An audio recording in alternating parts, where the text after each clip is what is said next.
Welcome back to Healthy Steps, March edition. March is Women's History Month, and we are going to talk about the history of contraception.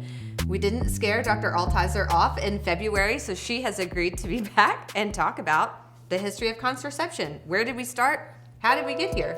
Historically, people have been actively trying to not get pregnant since they've been having sex. Absolutely. Really one of the civilizations that we know to be one of the earliest to try to prevent pregnancy was the ancient Egyptians. There are depictions of ancient Egyptians from like 3000 BC with penile sheaths. They would make them out of animal gut, things like that. So then women would use cloth and soak them in different types of juices or tinctures and place them in their vagina.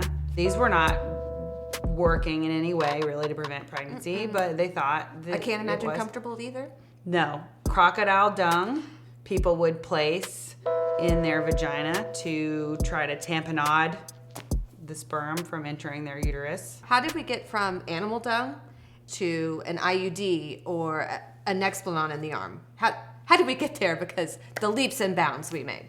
Really, modern day birth control started not relatively that long ago. As far as the first birth control pill goes, that was around the 1950s with Margaret Sanger. She worked together with a philanthropist with the last name of Griswold, who funded her and a biologist to create the first birth control pill. It really is a little bit scary to think about the first birth control pill, though, as well, because the hormone levels in the first birth control pill were very high compared to our modern day birth control pill. So as you can imagine, the rate of adverse side effects was pretty high. It was not very well tolerated, but women will put themselves through a lot to prevent an unplanned pregnancy. Okay, so in the mid-60s, we went from the first birth control pill to where we are now with so many options from the pill, IUD, other implants. Why do we still see so many unplanned pregnancies? It's roughly half, actually a little more than half. Yeah, worldwide, half of all pregnancies are unplanned. That is really still kind of a shocking statistic when you think about the number of ways and methods we have available to prevent pregnancy. I specifically think that the biggest barrier, at least in our community, is related to health education. So many women don't understand their own anatomy, how it's supposed to function, when their fertile window is. And then when you combine that with the lack of knowledge about birth control and how birth control works, then there's also a lack of knowledge of how pregnancy can impact. Since pregnancy is more of a natural, in people's minds, thing that happens versus a pill where you're preventing a pregnancy, people aren't really aware that there are some serious things that can occur, health problems for women with being pregnant.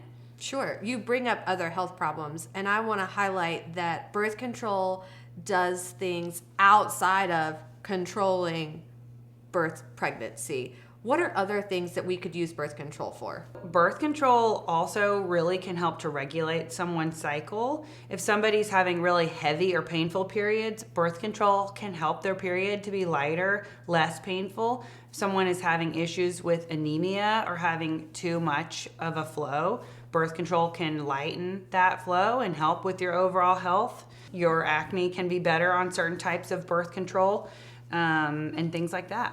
That kind of clarifies things.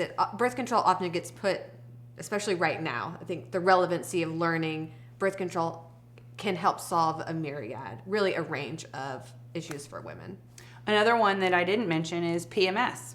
Yeah. Because birth control pills specifically tend to kind of even out your hormone levels versus when you're on no birth control, your hormone levels fluctuate. Sure. And everyone has experienced that really great that moodiness, craving, I'm hungry, I'm irritated before your period. If you were really somebody that has a lot of those symptoms, birth control can even that out. This really rounds out the the mission of what a Step Ahead Foundation of East Tennessee is trying to do.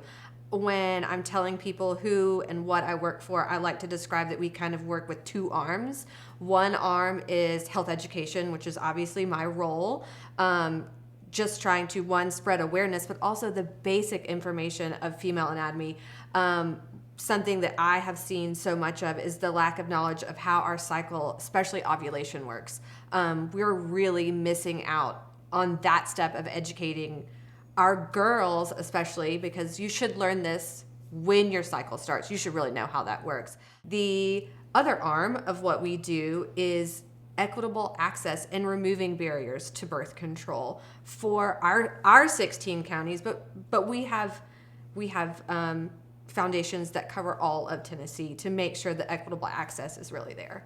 I am very excited for future episodes where we're going to break down how your body works and then how birth control affects how your body works.